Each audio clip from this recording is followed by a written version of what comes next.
Sistemul de asigurare obligatorie de asistență medicală aniversează 10 ani de implementare. Prezenți la eveniment reprezentanții organismelor internaționale responsabile de elaborarea politicilor în domeniul sănătății, reprezentanții Parlamentului și Guvernului s-au arătat convinși că CNAM se îndreaptă într-o direcție corectă de dezvoltare a sistemului de finanțare.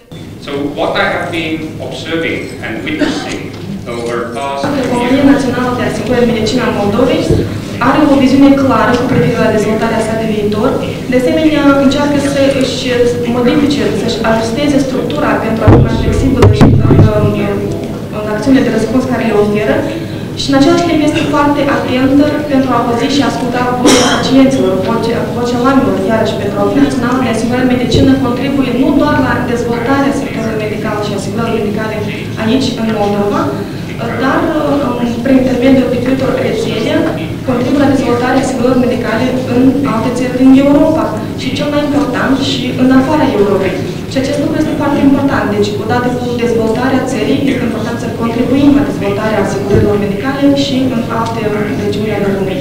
Sunt sigură că compania se mișcă în direcția corectă pentru a asigura un acces mai mare la servicii medicale și servicii medicale mai calitative. În cei 10 ani de activitate au fost făcute mai multe reforme în sistemul de sănătate, inclusiv cu susținerea partenerilor internaționali.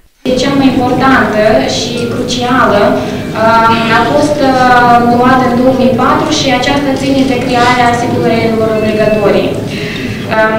10 ani în procesul implementării proiectelor a Băncii Mondiale, astfel investind o sumă aproximativ de 40 de milioane de dolari. Aș fi dorit să menționez că noi vom fi alături și în următorii 5 ani. Ministrul Sănătății Andrei Usati consideră că cea mai importantă etapă a fost de a-i convinge pe cetățeni să participe la crearea fondului unic și de a consolida încrederea oamenilor în sistem. O reușită foarte importantă este că am adunat la un loc sursele financiare existente în țară, am exclus fragmentarea finanțărilor și asta a permis ca să se aplice o planificare strategică și finanțare strategică conform priorităților. Al doilea, am zis că s-a exclus principiul bugetar, al treilea este faptul că am reușit ca cetățenii să contribuie personal la fondul de asigurări medicină, aplicând un principiu important care se numește solidaritate, acelui tânăr cu acel în vârstă, acelui sănătos cu cel bolnav.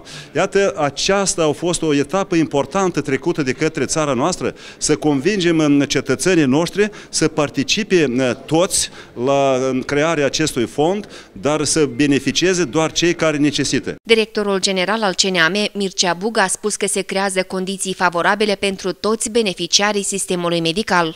Solidaritate se referă la cei care au posibilitatea să contribuie. Cei care nu au posibilitatea să contribuie sunt asigurați de către stat. Doar înscrieți-vă în categoria sau în lista persoanelor asigurate de stat. Dacă tu ești șomer, mergi la bursa de muncă, obții poliță gratis. Dacă ești pensionar gratis. Dacă ești persoană cu dizabilități, te duci să obții categoria de invalid și iarăși este gratis. Și dacă nu ai fonduri suficiente, te incluzi în categoria de persoane care beneficiază de ajutor social și iarăși ai poliță.